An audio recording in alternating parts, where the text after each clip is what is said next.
E o Fluminense de Renato Gaúcho vai mostrando os pilares do seu modelo de jogo, e a partida contra o Vitória do Thiago Carpini é um bom jogo pra gente usar como base e analisar quais são esses pilares. Isso porque, como a gente já viu aqui em outras análises, o Vitória do Thiago Carpini é uma equipe muito bem treinada e exigiu várias situações diferentes ali do modelo de jogo do Renato nessa partida. Então, Fluminense 1, Vitória também 1. Logo no comecinho do jogo, o Fluminense já subiu o bloco de marcação, dificultou bastante a saída de bola do Vitória e criou sua primeira grande chance em uma sobra dessa saída de bola errada aí do Vitória. O time vai cobrar o lateral rápido aqui, ó. Dá uma olhada como o Arias já pegou a bola ali, já vai fazer a cobrança aqui pro Cano, que gira o corpo ali, bate de canhota, manda pra fora. Finalização ali cara a cara com o goleiro do Vitória, logo aos 5 minutos do primeiro tempo. Uma coisa que acontecia quando o time do Fluminense tinha a posse de bola, o time se organizava dessa maneira aqui, ó. A gente notou bastante que o Xavier ficava mais recuado em um primeiro momento dessa construção. Claro que ele ultrapassava bastante ali pelo corredor da direita, mas geralmente na organização inicial do Fluminense fazia essa saída de bola aqui com 3 jogadores, com o Samuel Xavier então mais recuado,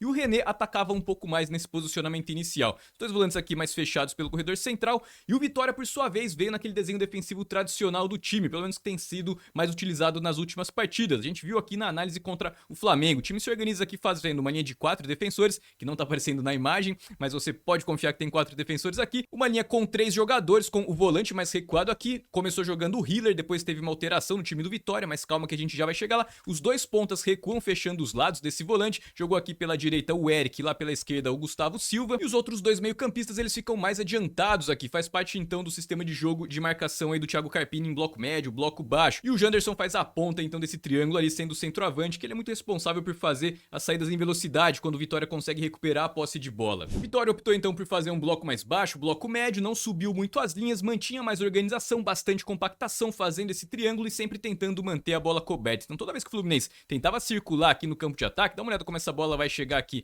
na esquerda com o Freitas, ó, ele domina a bola. Dá uma olhada como o Baralhas já vai avançar aqui para pressionar a marcação ali no Freitas. A bola fica mais quente, então ele faz um passe mais de lado aqui com o René, recuando, se apresentando aqui onde havia liberdade, então pensando na organização do Vitória. Dá uma olhada como a marcação já vai trocar aqui, nem vai trocar, né, mas o desenho defensivo já vai se refazer, enquanto algum outro jogador sobe para cobrir a bola. O Eric vai avançar aqui para cobrir a bola, enquanto o Baralhas recua.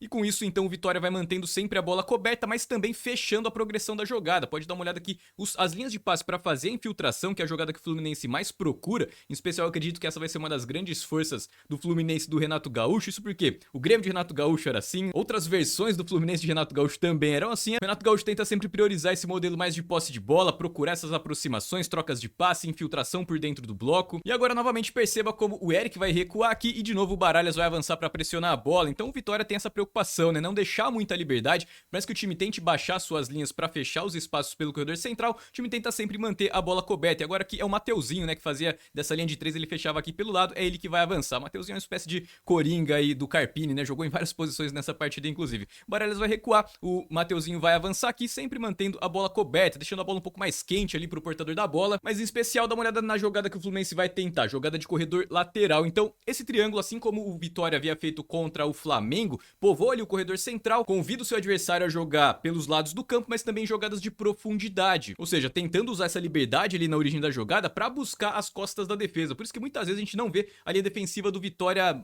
presa ali naquela compactação. Os jogadores da linha defensiva, a linha de 4, tá sempre muito preocupada em proteger as costas, né, fazer o controle ali de profundidade. E tem um gráfico que vai ilustrar muito bem isso, que é o ataque posicional do Fluminense, atacando então o Vitória no seu 4-3-2-1, esse desenho defensivo aí que o Carpini tá armando pro time. Se a gente fizer um filtro de jogadas, você vai perceber então que principalmente ali no primeiro tempo, o Fluminense teve bastante volume de jogo, muita posse de bola no campo de ataque, mas se a gente filtrar aqui apenas as jogadas de cruzamento e jogadas de profundidade, que são as jogadas que o Vitória convidava o Fluminense a fazer, dá uma olhada como é a grande maioria aqui das jogadas, em especial nesse momento onde o Vitória ficou mais em bloco baixo. E as jogadas de infiltração, que são as jogadas que o Fluminense prioriza, pelo menos tenta procurar os espaços para fazer esse tipo de jogada, jogada de infiltração, dá uma olhada como o volume foi bem baixo, mas perceba também o potencial das jogadas. Nasce o gol do Fluminense, uma jogada de infiltração, e uma outra chance clara também no comecinho do segundo tempo. Mas fato também é que essa organização do Vitória acabou então tirando um dos principais espaços, né, que o modelo de jogo do Renato Gaúcho tenta explorar para criar jogadas de finalização em ataque posicional, ou seja, atacando seu adversário em bloco baixo. Inicialmente o Renato Gaúcho, assim como havia feito na partida contra o Corinthians, eu analisei o jogo contra o Corinthians, não deu tempo de gravar o vídeo, mas tem vários lances aqui também, inclusive se você quiser que eu traga essa análise, deixa aqui nos comentários que possivelmente eu gravo e trago. Por mais que tenha sido um jogo que já passou, tinha muita coisa interessante lá. Lá também o Fluminense começou se defendendo nesse 4-4-2, mas depois o time mudou pro 4-5-1, assim como nessa partida aqui contra o Vitória, mas isso foi no segundo tempo, na reta final ali da partida, e calma que a gente já vai chegar lá também. Mas só pra deixar registrado aqui esse desenho defensivo básico que o Renato Gaúcho tá pensando então o seu modelo de jogo pro Fluminense, o time se defendendo aí com duas linhas de 4 e mais dois jogadores aqui mais adiantados, né, com o Ganso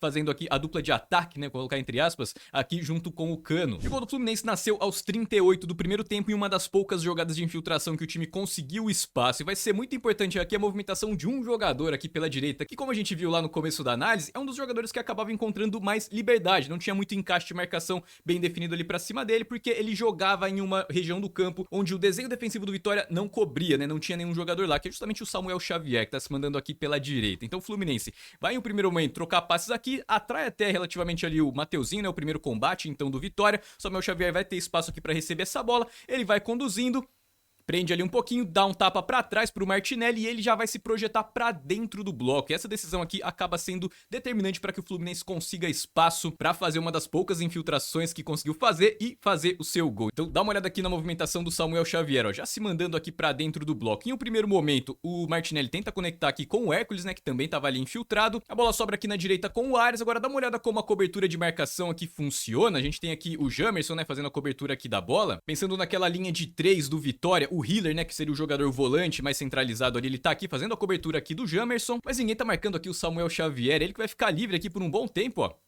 O Arias prende a bola, dá um tapa ali no Samuel Xavier e ele de letra, ó, devolve ali pro Arias. O Arias consegue então esse espaço por uma das poucas infiltrações que o Fluminense conseguiu conectar ali e invadir a área do Vitória. O Arias tenta dar um tapa ali pra trás, a bola resvala ali no Zé Marcos, né, que quase faz o corte. A bola acaba subindo e sobra redonda ali pro Cano, ó, que cabeceia no cantinho e marca 1-0 Fluminense. E só aproveitando aqui o gancho pra gente mostrar aquela segunda chance clara de gol que o Fluminense criou no comecinho do segundo tempo, que foi uma jogada onde ela ficou mais viva aqui em disputa, né, e na sobra ela vai ficar com o René aqui na entrada da área, ó. A zaga do Vitória rebate em um primeiro momento, ela sobra aqui com o René e o René vai achar uma ótima bola aqui pro Canóbio, ó, que tava aqui bem centralizado. Dá um tapinha ali por cima, o Canóbio sairia na cara do goleiro, mas ele acaba errando ali a finalização e desperdiça essa grande chance pro Fluminense. Agora, se no primeiro tempo o Vitória baixou as suas linhas ali, tentou povoar mais o corredor central pra se defender do Fluminense, deixou mais a posse de bola com os zagueiros do Fluminense, e no segundo tempo o time do Carpini mudou completamente a sua estratégia. Acredito eu que fazia parte aí do plano de jogo inicial, né? Baixar um pouco mais as linhas nos primeiros 45 minutos, depois tentar pressionar um pouco mais, sair mais pro jogo, ter mais posse de bola no segundo tempo. E o time já mostrou isso logo no começo do segundo tempo, ó, minuto 2 do segundo tempo. O time vai fazer o quê? Avançar o bloco de marcação, ó, para tentar pressionar a saída de bola do Fluminense. E o time colocava muita gente aqui para tentar manter o encaixe de marcação, ó, e deixar a saída de bola do Fluminense mais quente, ó, forçar esse tipo de erro. E com isso o Vitória passou a ter muito mais posse de bola, justamente por tomar essa decisão de avançar o bloco de marcação e expor um pouco mais a saída de bola do Fluminense, que ainda não tá tão pronta assim. Toda vez que o Vitória subia o bloco de marcação, o Fluminense encontrava dificuldades para conseguir avançar em campo de uma maneira mais consciente. E tem um gráfico aqui que vai mostrar muito bem isso, que é justamente aqui o gráfico de saídas de bola do Fluminense, né? Por que não? Dá uma olhada aqui, essas bolinhas cinzas são as vezes que o Fluminense teve saída de bola então no primeiro tempo, mas foi sem pressão na saída de bola, ou seja, o Vitória já ficou mais ali em bloco médio, bloco baixo, esperando o Fluminense avançar, dava o avança grátis aí pro Fluminense, né? Mas no segundo tempo, ó, bolinhas vermelhas, às vezes que o Vitória conseguiu recuperar a posse de bola, forçando os erros do Fluminense então nessa saída de bola. E se a gente pegar aqui o totalizador, essa vantagem do Vitória vai ficar ainda mais claro. Vou tirar aqui as jogadas do primeiro tempo, né? Saídas de bola sem pressão na saída, e você vai perceber que o Vitória levou vantagem, né? 80% das vezes que o Vitória avançou o bloco de marcação, conseguiu matar a saída de bola do Fluminense. Então esse é um ponto interessante pra gente continuar de olho pra ver como o Renato Gaúcho vai melhorar esse ponto aí, que é um dos grandes pilares, né, do seu modelo de jogo. Geralmente os trabalhos que ele faz são sempre muito baseados na qualidade da saída de bola, né? Esse é um ponto ainda que o Fluminense acabou sendo explorado nessa partida contra o Vitória no segundo tempo e mostrou uma certa dificuldade. E uma outra consequência disso foi que, como a gente já viu, o ataque posicional do Fluminense, né, acabou tendo mais volume. Vou até colocar aqui todas as jogadas, né? A gente tinha filtrado aqui, ó, mas você vai perceber claramente como o volume grande foi até aqui o começo do segundo tempo, né? O primeiro tempo em especial e o comecinho do segundo tempo. E depois disso o Fluminense praticamente não teve muitas jogadas ali de ataque posicional, né? Posse de bola ali no campo de ataque colocando o Vitória em bloco baixo. E consequentemente o Vitória passou a ter um pouco mais de volume de jogo. Se a gente pegar aqui a situação oposta, né? que é o Vitória atacando o Fluminense em bloco baixo. A gente vai perceber que não teve volume aqui no primeiro tempo, mas teve mais volume ali no segundo. Inclusive o Vitória acabou sendo premiado lá no finalzinho com um gol, mas calma que a gente já vai chegar lá. Isso porque tivemos também outras mudanças táticas no time do Fluminense, né? Não só apenas o desenho defensivo, que a gente já vai ver, mas o time também em alguns momentos abriu mão de pressionar a saída de bola do Vitória. Então, situações como essa, né, com os dois jogadores de frente não saltando a pressão, né, mais recuando, o time mantendo mais o 4-4-2, né, se posicionando mais no desenho defensivo,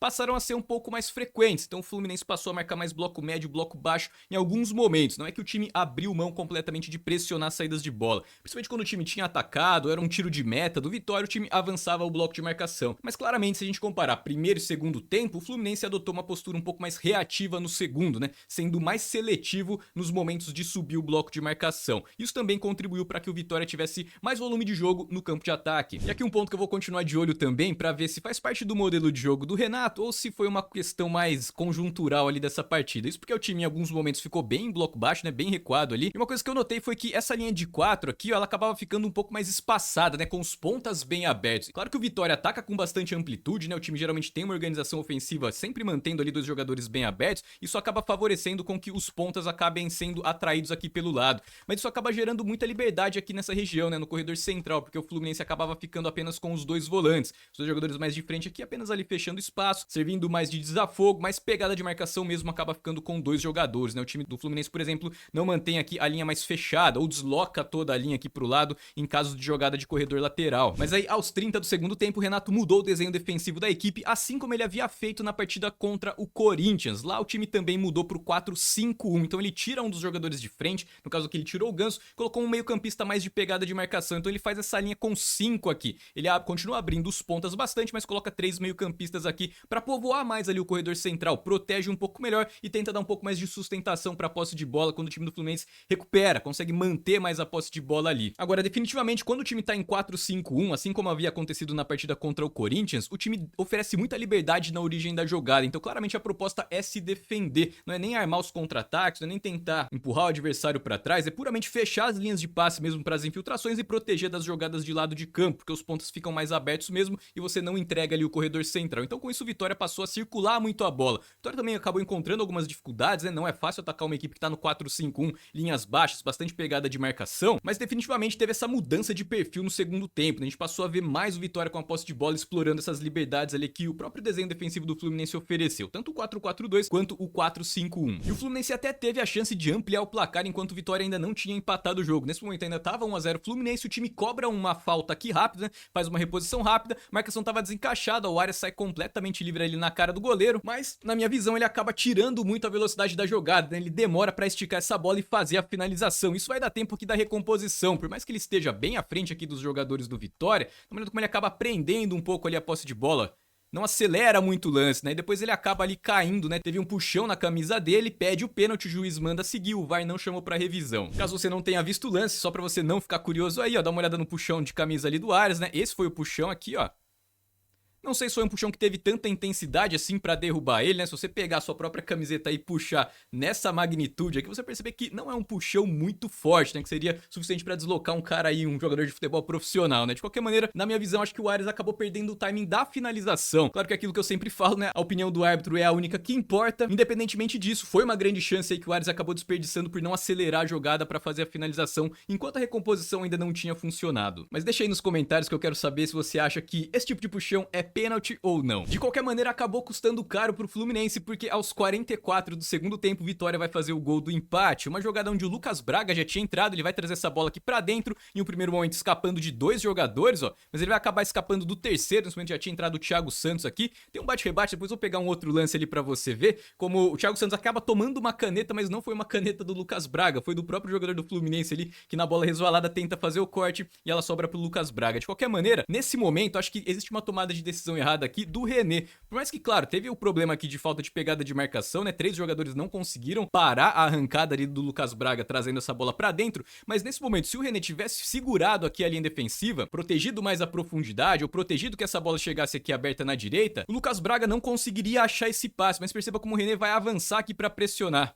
Ó, E no que ele avança para pressionar, aí sim abre espaço aqui para essa linha de passe e o cruzamento pode sair com mais liberdade. Outro ponto importante, o Freitas tenta sair para cobrir a subida do René, isso acaba abrindo um pouco mais de espaço aqui pro Fabri, que tá entrando entre os dois zagueiros. Então quando os dois zagueiros abrem, acaba aparecendo um pouco mais de espaço pro atacante que tá fazendo essa infiltração. E como ele tá na frente do Inácio, ele vai ter vantagem para receber esse passe aqui rasteiro. E além disso, o Lucas Braga continua correndo aqui para invadir a área, ó. Então sai ali o cruzamento, o Fabri deixa meio de calcanhar ali, bela jogada do Fabri inclusive. Ela sobra redonda ali com o Lucas Braga, que só rola no canto ali na saída do Fábio e empata o jogo. Aqui ó, a arrancada do Lucas Braga, dá uma olhada como em um primeiro momento ele até meio que leva ali pra parte de fora do pé. Se a gente pôr na câmera lenta agora, você perceber que o Lucas Braga ele tenta fazer um passe com a parte de fora do pé, já colocando a bola aqui aberta na direita. Mas se não me engano, acho que é o Serna que tá ali, e ele tenta fazer o corte com a parte de dentro do pé. E esse corte aqui, ó, acaba sendo o corte que vai fazer a caneta ali no Thiago Santos, ó, que passa lotado ali, não acha nada, e com isso o Lucas Braga consegue progredir na jogada. Agora olha o René aqui tomando a decisão de avançar. Caso ele tivesse projetado pra trás e protegido a profundidade, ou protegido aqui mais o lado do campo, acredito eu que daria tempo ali do Nonato ou do próprio Thiago Santos conseguir deixar a bola mais quente aqui pro Lucas Braga, né? Mas o fato dele avançar aqui na pressão acaba solucionando o problema do Lucas Braga, né? Que acaba encontrando facilmente essa linha de passe, com mais liberdade inclusive do que ele encontraria caso ele tivesse conseguido conectar na primeira tentativa dele ali, que sai ali a dividida e a caneta no Thiago Santos. Mas de qualquer maneira, pequenos detalhes que fazem toda a diferença em uma jogada como essa. Mas vamos continuar de olho aí tanto no Fluminense do Renato Gaúcho quanto no Vitória do Thiago Carpini, e qualquer novidade eu trago aqui pra vocês. Espero que você tenha gostado dessa análise, muito obrigado por assistir esse vídeo até o final, vou ficando por aqui. Um grande abraço e até o próximo vídeo.